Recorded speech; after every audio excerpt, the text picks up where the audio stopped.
Section 1. A morning of silence. It began with a silence, the kind of quiet that feels wrong. It was early on a summer morning in 1860. The date was June 30th. Rain had fallen overnight, leaving the air damp and cool. In a large country house in Wiltshire, a nursemaid went to check on a child. His name was Francis Saville Kent. He was only 3 years old, almost 4. The nursemaid, Elizabeth Guff, reached for his cot. It was empty. The blankets were still tucked in, cold and undisturbed. The child was simply gone. There was no sound of crying, no sign of a struggle, just an unnerving empty space where a small boy should have been sleeping. Panic began as a small seed. Elizabeth Guff woke the other servants. They searched the room, under the bed, the closets, nothing. The boy's mother, Mary Kent, was woken next. Samuel Kent, a respected factory inspector, was roused from his sleep. The house, usually orderly and calm, was suddenly alive with frantic energy. Voices called out the little boy's name, their cries swallowed by thick stone walls.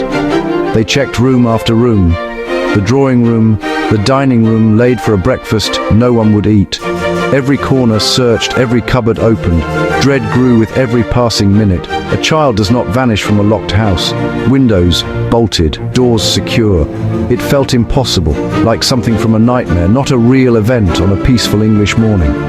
The family and servants moved outside. They stepped into the damp garden.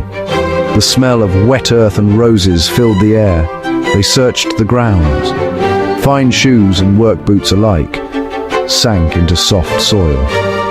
It was there, in a dark and horrid corner, that they found him. The little boy was hidden inside an outdoor privy, a servant's toilet. He'd been pushed down into the filth. His throat was cut so deeply that his head was almost severed from his body. Pure, undiluted horror. The quiet morning ripped apart by unimaginable violence. The silence was broken by screams. The home was called Road Hill House. It stood in a small village, a solid and respectable building, a place of status. Inside, a map of the Victorian class system. Spacious, well-furnished rooms for the family, small plain quarters and back stairs for the servants. Fine carpets, polished furniture, portraits on the walls, a world of comfort and propriety. This was the public face of the Kent family, pillars of their community. Samuel Kent inspected factories for the government, an example of order and discipline. But a house has two sides. Behind the elegant rooms lay another world, small rooms, back stairs, hidden corridors. The servants saw and heard everything, habits and secrets. In the Kent household was a complex web. Children from the first marriage, the first wife dead, the governess Mary married to Mr. Kent. Older children home for holidays, younger children from the new marriage, the nursemaid, the cook, the housemaid, all parts of an intricate machine. Constance, 16, quiet and often sullen. Her brother William, a year younger. After the discovery, the house held its breath. Shadows long, the air heavy with fear. A murderer had walked these halls while the family slept. Or perhaps, the most terrifying thought of all, the murderer was not a stranger. The murderer was one of them.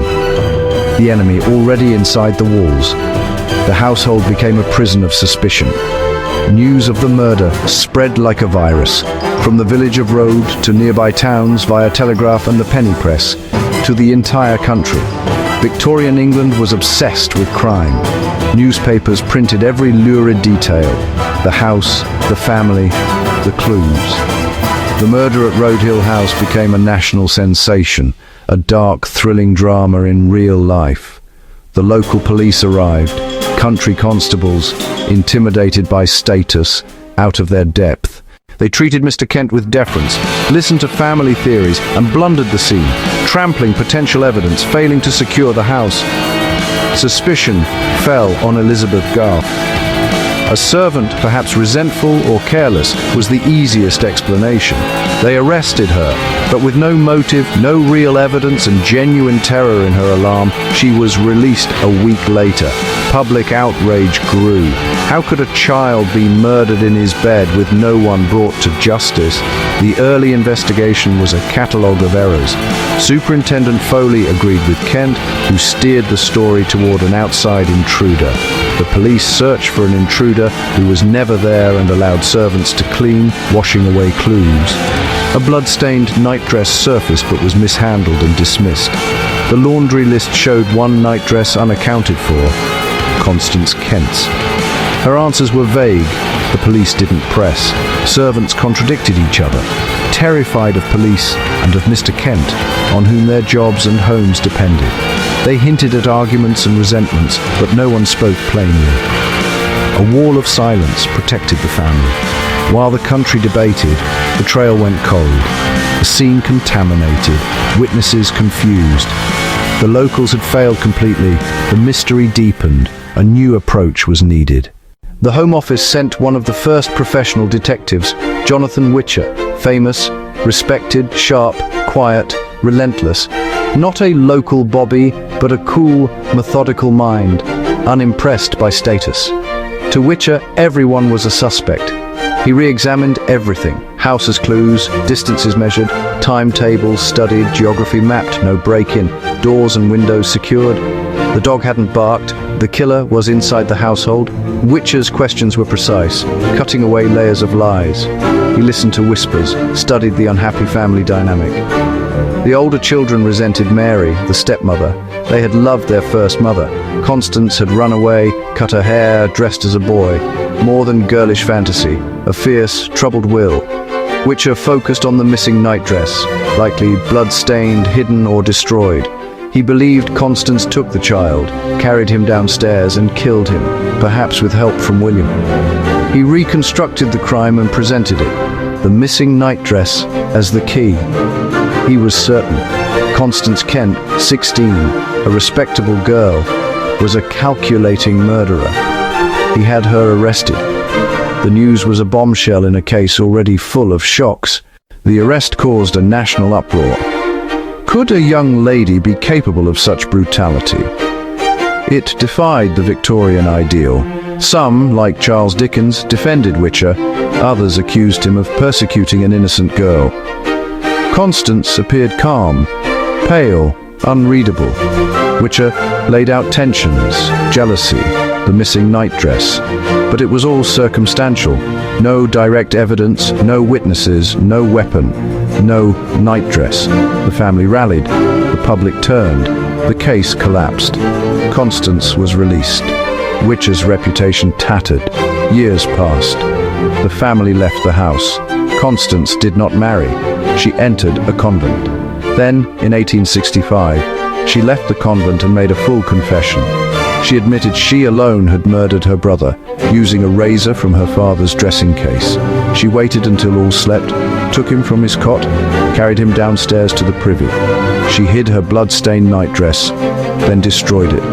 Her motive was revenge, not just against her stepmother, but against a life that had made her unhappy. The trial was a formality. She was found guilty and sentenced to death. The sentence was commuted to life.